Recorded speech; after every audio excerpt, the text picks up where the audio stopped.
Another thing I did, this is cool, my band from high school, we haven't seen each other in probably 20 years, but nevertheless played with each other in the same room in probably 25. So we thought it would be a good idea, get everybody together, come down to Florida, and let's record all of the stuff that we couldn't afford to record when we were 15 years old, right? So those guys come down, and we rehearse for a day, and we record the next day, and it came out absolutely killer. It's called the deboning method. And you got to take into consideration when this stuff was written. Most of it was written the summer of 86 through 87, 88. So it's very thrash kind of vibe, you know? And you don't change anything? No, we just left it the same. I'm surprised we even remembered all of that shit, to be honest, you know? But, yeah, we ended up recording, I think, 7 of the songs that we had back then. And, yeah, I think we're actually going to start writing some new stuff and try to continue with that sound.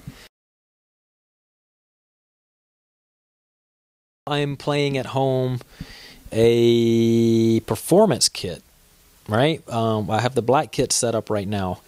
It's a DW, obviously. 8, 10, 12, 14, 16, 222s on this kit. I really like it. I like the straight shell for playing the metal without having the rings. There's something about the punch of the drum. You get a lot more. It's a lot more in your face than like the collectors with the reinforcing rings. And then I have a collector's kit that John built for me that is absolutely incredible. It's the best sounding kit that I have by far. You've probably seen it's like the natural to green fade with the tiger stripe in it. That kit sounds really good. Every single drum sounds like it belongs, with the next one. It's hard to do. It's hard to get.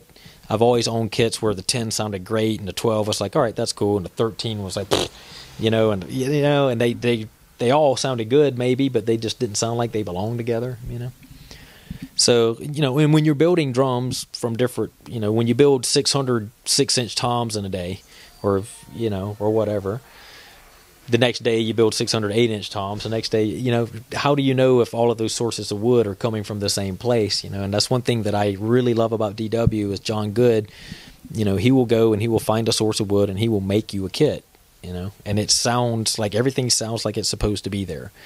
Some of the other manufacturers, when you order, like their top of the line drum, they just go to a shelf and they pick a box up that says 10-inch tom and green, and that green drum may have been made a year apart from your 12-inch drum or vice versa, So I really like what DW is doing in that regard. The performance kit, like I said, that I have, I absolutely love.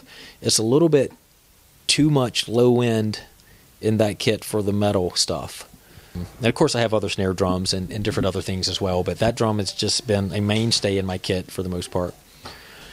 And then the cymbals are all Meinl. I have a signature pair of hi-hats and a signature ride cymbal.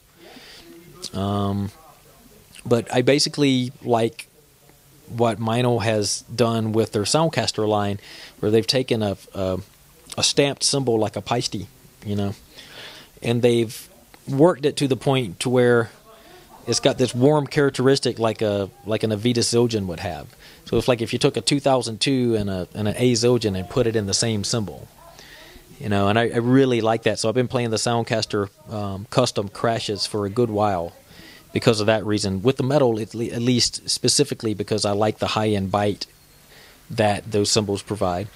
And I can't say enough good things about that company. I think they're probably the most forward-thinking cymbal company in the market right now.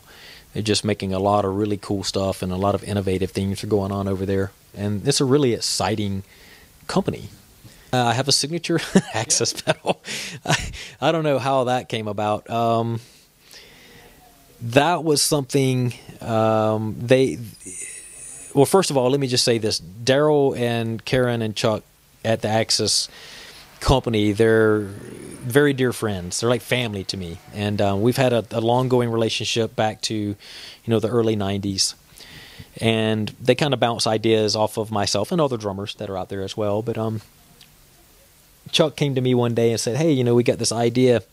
Daryl's going to take the beater angle going into the axle and move it forward a little bit so you can pull the axle back, and it's going to create this different feel. And we want to send you some and have you kind of test them for us to see if we're on the right track." I didn't understand what he was talking about at first. I really, okay, well, send me the pedal. I'll check it out. How much different could it be?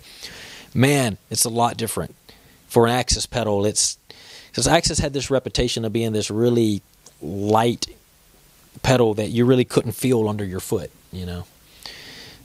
So with the 21-degree change in that, you really get an idea of of the pedal being there. It's almost like being in between a direct drive and a chain drive pedal. You're kind of you're right in between there. And they just called me out of the blue one day. I was like, "Hey, thanks for helping us with the product. We'd like to put your name on a signature edition if you don't mind, or whatever." I was like, "Really? Oh, okay."